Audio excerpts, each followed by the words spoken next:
talked in our last lesson about the importance of clear logic, or logos, in a speech. Now we're going to spend some time talking about logical fallacies to help you make your logos even stronger by showing you what not to do. A logical fallacy is a flaw in reasoning that leads to a faulty conclusion. Logical fallacies often appear reasonable on the surface. Sometimes they're true errors in thinking, but when used in a prepared speech, they're usually deliberate attempts to mislead or manipulate the audience. In that situation, they're designed to make the audience think that the speaker's logic is sound, but in fact, the speaker is muddying the logic or misusing pathos through baseless emotional appeals. Let's look at a famous speech delivered on September 23, 1952, by then vice presidential candidate Richard Nixon. He had come under fire for using money given by donors to help with his Senate campaign costs. The fund wasn't illegal at the time, but some suspected that Nixon might be giving these donors special favors in exchange for this money, which was politically problematic. So Nixon gave a speech to address the controversy, which became known as the Checkers speech. The speech led to an outpouring of public support for Nixon. As a result, Eisenhower kept him on the ticket, and they won the election 2 months later. It's worth studying this speech because it's one of the first examples of a politician using television to speak to the public, and it's got an interesting story in it. I think it's also worth looking at because it illustrates several logical fallacies. Here's the most famous passage of the speech. Nixon's talking about the gifts he received, and he says that there's one he's going to keep. He says, "One other thing I should probably tell you, because if I don't, they will probably be saying this about me too. We did get something, a gift, after the election. A man down in Texas heard Pat on the radio mention that our 2 youngsters would like to have a dog. And believe it or not, the day we left before this campaign trip, we got a message from Union Station in Baltimore saying they had a package for us. We went down to get it. You know what it was? It was a little Cocker Spaniel dog in a crate that he had sent all the way from Texas. Black and white, spotted.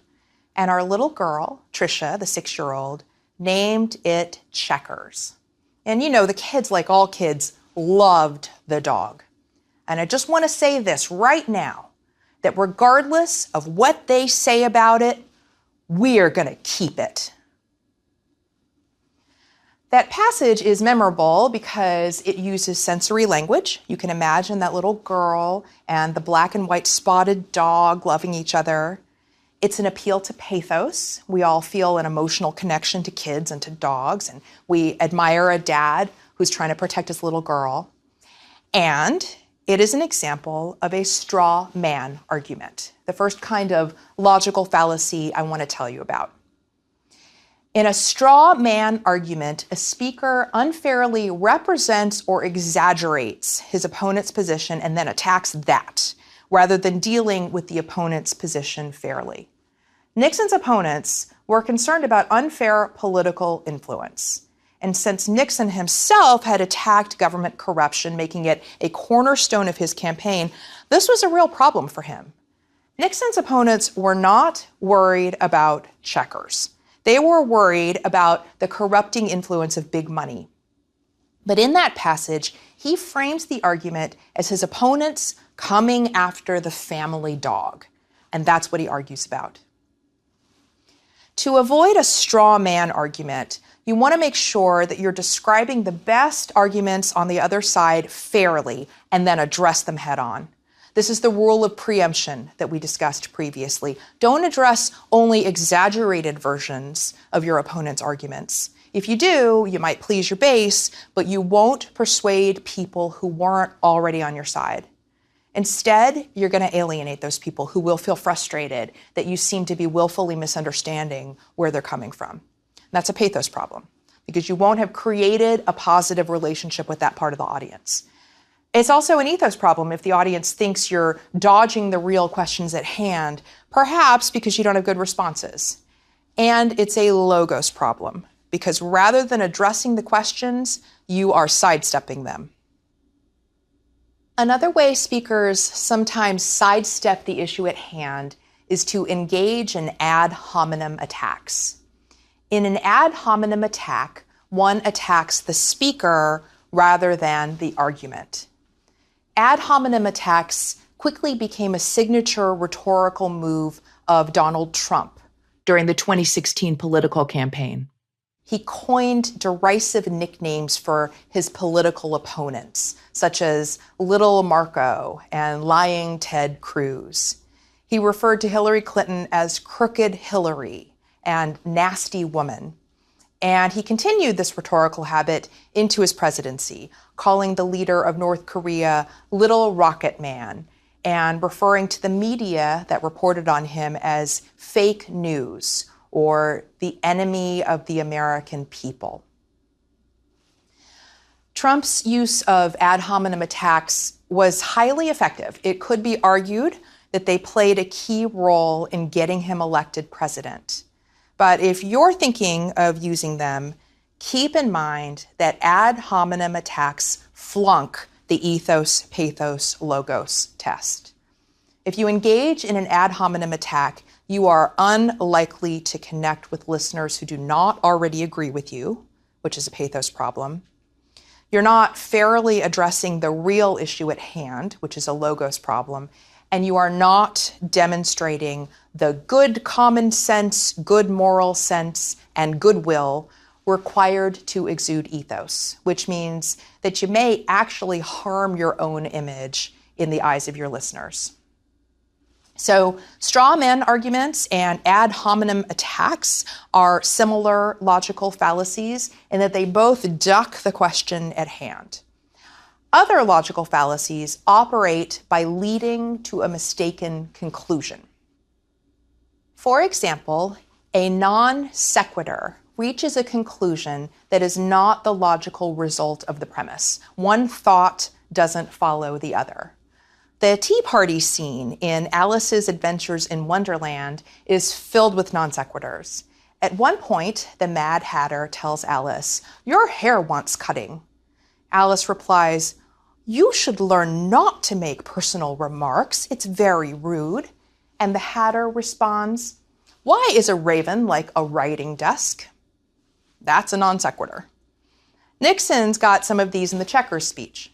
For example, he says that he is going to show that he hasn't accepted any contributions for personal use by giving a complete financial history of everything he owns.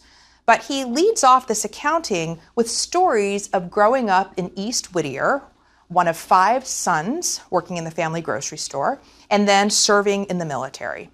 He says, "I went to the South Pacific. I guess I'm entitled to a couple of battle stars. I got a couple of letters of commendation, but I was just there when the bombs were falling." That's admirable service, but in the context of a financial accounting, it is a non sequitur. It is not connected. In another variation on the non sequitur, a speaker makes a claim and then provides evidence that is irrelevant or doesn't really support the claim. For example, several times during his speech, Nixon points to his wife, Pat, as evidence that he has not accepted money for improper purposes. He describes Pat's coat. Pat doesn't have a mink coat, but she does have a respectable Republican cloth coat, and I always tell her she'd look good in anything. That's a nice compliment, and it's also a non sequitur. The fabric of Pat's coat does not show that Nixon's handling of campaign contributions was proper. He might have taken money improperly, and she might prefer cloth coats. One does not rule out the other. Nixon also talks about the fact that he doesn't pay his wife for working for him. Here's what he says. "My opponent, my opposite number for the vice presidency on the Democratic ticket, does have his wife on the payroll and had her on this payroll for the past 10 years. But I have never done that for this reason. I have found that there are so many deserving stenographers and secretaries in Washington that needed the work that I just didn't feel it was right to put my wife on the payroll. My wife's sitting over here. She is a wonderful stenographer. She used to teach stenography and she used to teach shorthand in high school. That was when I met her. And I can tell you folks that she's worked many hours at night and many hours on Saturdays and Sundays in my office, and she's done a fine job. And I am proud to say tonight that in the 6 years I've been in the House and the Senate of the United States, Pat Nixon has never been on the government payroll. According to this logic, Pat's willingness to work for free is evidence that Nixon has not accepted improper campaign contributions. That's a non sequitur because the points are not logically connected, nor does the fact that his opponent's wife is paid to do her job have any bearing on whether Nixon accepted funds improperly. You may also have noticed the logical wrinkle in Nixon's claim that there are stenographers in Washington who need work, so it's not right to put Pat on the payroll. However, he is not hiring one of those stenographers because he can use Pat, who does the work for free. So the stenographers in Washington who actually need the work are not benefited by this decision. Another non sequitur. A non sequitur can also imply that because one event follows another, the first event caused the second event. This type of fallacy is called post hoc ergo propter hoc, a Latin phrase that means after this, therefore because of this. A classic example: when air conditioner sales rise, so do ice cream sales. The erroneous conclusion could be that air conditioning makes you hungry for ice cream. Actually, the causal element here would be summer. In summer, people crave both air conditioning and ice cream. Or here's an example from the world of advertising. You may remember those Kellogg's Frosted Mini Wheats ads that implied that kids were going to do better in school if they ate that cereal. It persuaded me at the time. I would eat my Mini Wheats and think about their commercial that claimed you would be able to pay attention better in school if you ate their cereal. Well, Kellogg's was sued for false advertising because of the claim that eating their cereal would improve the attentiveness of kids by nearly 20%. It turns out that the 20% improvement in attentiveness was as compared to kids who had no breakfast at all. The kids who had Mini Wheats were more attentive because they ate breakfast and weren't hungry, not because of the Mini Wheats specifically. The company ultimately paid $4 million to settle the class action claim. The fact is, correlation does not necessarily show causation. We talked in the previous lecture about inductive reasoning, in which you attempt to prove something by using a bunch of specific observations. You show a trend to prove a point. When you are testing a claim based on inductive logic, you will want to think about whether there are any other factors that might be the true cause of the link that you see. Determining causality is really difficult in science and typically requires experiments that allow investigators to control conditions and rule out any other factors that might be at play. So when you hear a claim based on inductive reasoning, think about whether you are seeing a correlation that might be linked to some factor the speaker hasn't included. Let's go back to Nixon's checker speech for two more examples of logical fallacies in which the conclusion does not follow logically: circular arguments and genetic fallacies. A circular argument restates a proposition rather than proving it, while a genetic fallacy claims that something is good based on its origin, even if that origin is neither here nor there. See if you can pick out these two logical fallacies from this part of Nixon's speech. He said, "I know that you wonder whether or not I am going to stay on the Republican ticket or resign. Let me say this: I don't believe that I ought to quit because I am not a quitter. And incidentally, Pat is not a quitter. After all, her name is Patricia Ryan, and she was born on St. Patrick's Day, and you know the Irish never quit. Did you hear them? The circular argument is, I don't believe that I ought to quit because I am not a quitter. He's restating the proposition rather than proving it. It's sort of like, vote for me because I am a winner, when in fact the candidate only becomes a winner if enough people vote for him. The claim that Pat is not a quitter because she is Irish is a genetic fallacy. Actually, he never explicitly says that she is Irish. He says that her name is Patricia Ryan and she was born on St. Patrick's Day, which therefore implies that she is Irish. But it's certainly possible that one could be born with that name and on that day and yet have a completely different heritage.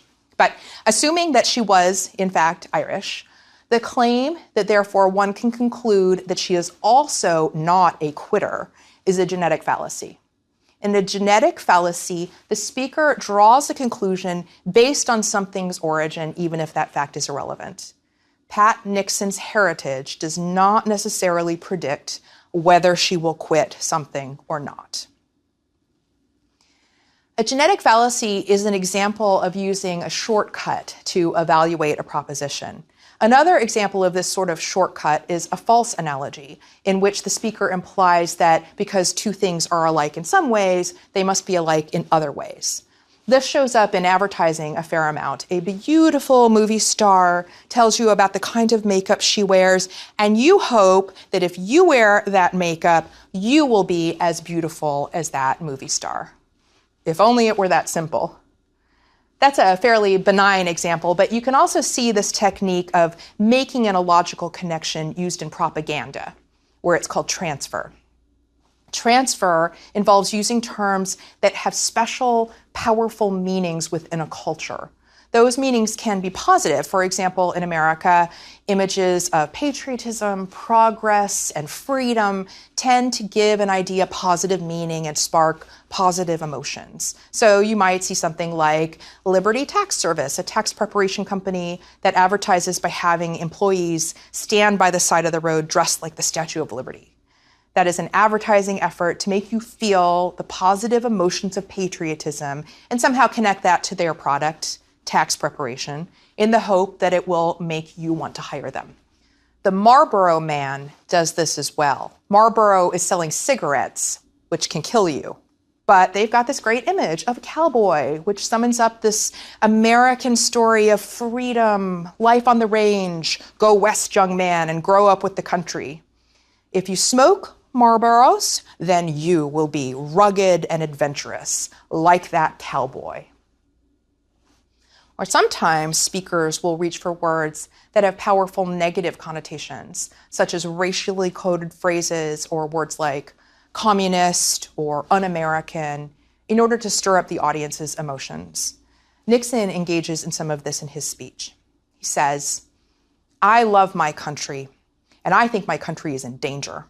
And I think the only man that can save America at this time is the man that's running for president on my ticket, Dwight Eisenhower. You say, why do I think it is in danger? And I say, look at the record. 7 years of the Truman-Atchison administration, and what's happened? 600 million people lost to communists." He goes on to talk about the danger of communism and of the communists having the atomic bomb, concluding, "A man who, like Mr. Stevenson, has poo-pooed and ridiculed the communist threat in the United States isn't qualified to be president of the United States."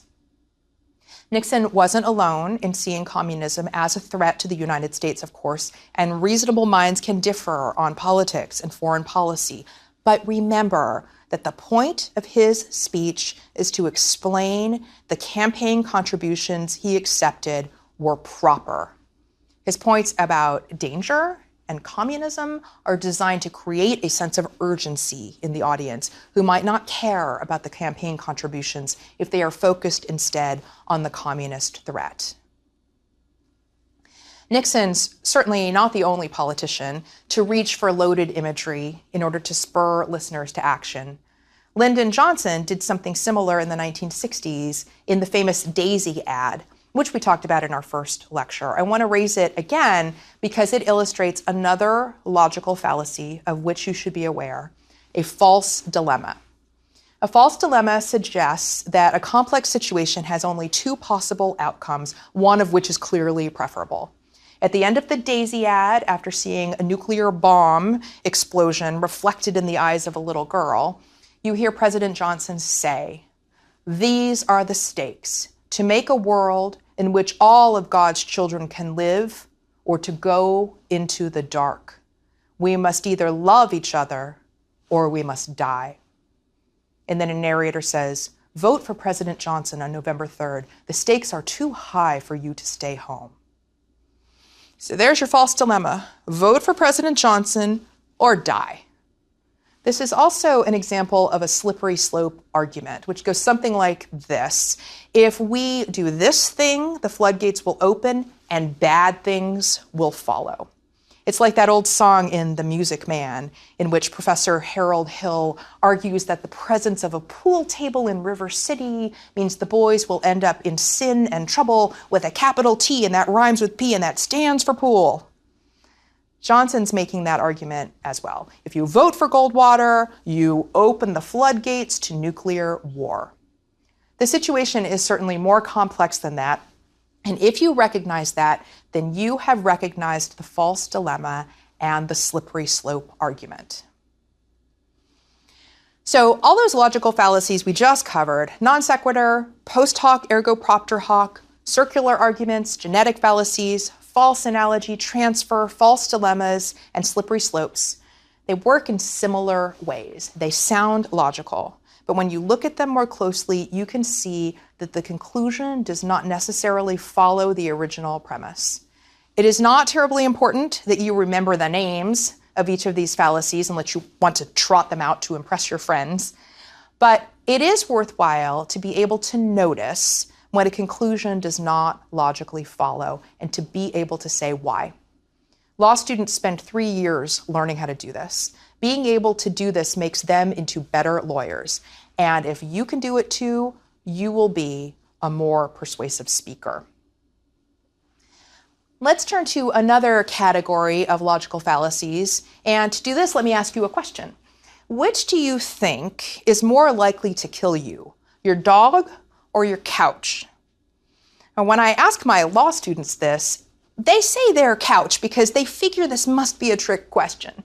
Instinct tells most of us that the dog is more dangerous, but my law students are right to be suspicious. Data shows that you're 30 times more likely to die from falling off furniture in your own house than you are to be killed by a dog. The point is, though, most of us are going to answer this question based on how quickly examples spring into our minds. Maybe we second guess that impulse like my law students do, but for most humans, it feels right that an event is more probable if examples come to mind quickly and easily. That is a logical fallacy called the availability heuristic.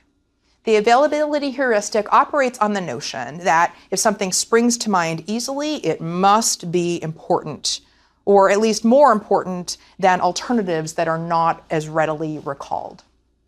Law students learn to make decisions based on data and logic rather than trusting their instincts for this very reason.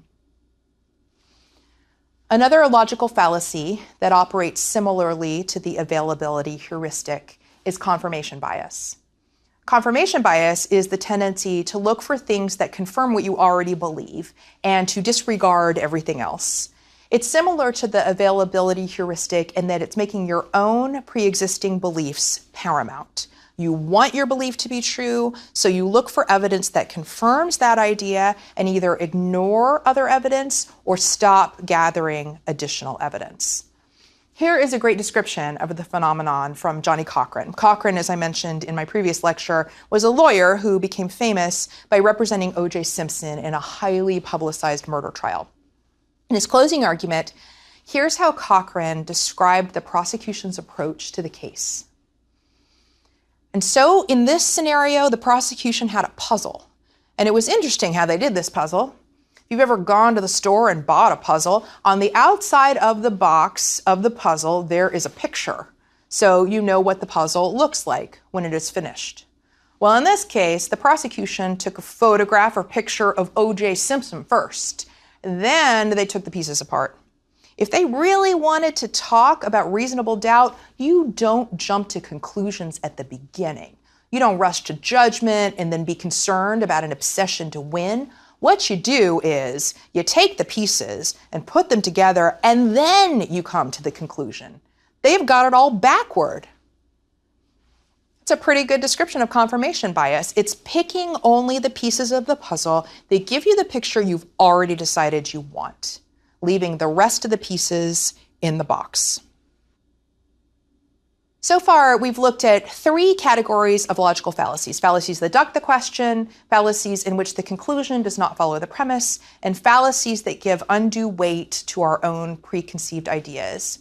Let me also add some other fallacies you might encounter frequently in your day-to-day life. How about this one? Your child wants a later bedtime and makes this argument: all the other kids get to stay up late. That is a logical fallacy called an appeal to popularity, or the bandwagon fallacy. The argument is essentially that something's right because a lot of other people are doing it. It could be a valid argument if you think of it as a form of inductive logic, if you believe your child's implied claim that he has polled all the other children and that the sample size is wide enough that all the other children are, in fact, included. Then one might conclude that there's some evidence that many families have concluded that a later bedtime won't hurt their kids. You can attack the argument by questioning the sample, because do you really believe that all the other kids get to stay up late? Or by reframing this as a deductive argument.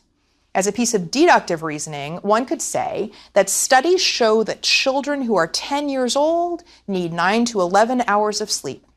Your child is 10, therefore your child needs to be in bed early, regardless of what other parents believe. But perhaps your response is, 9 o'clock is the right bedtime for you because I say so.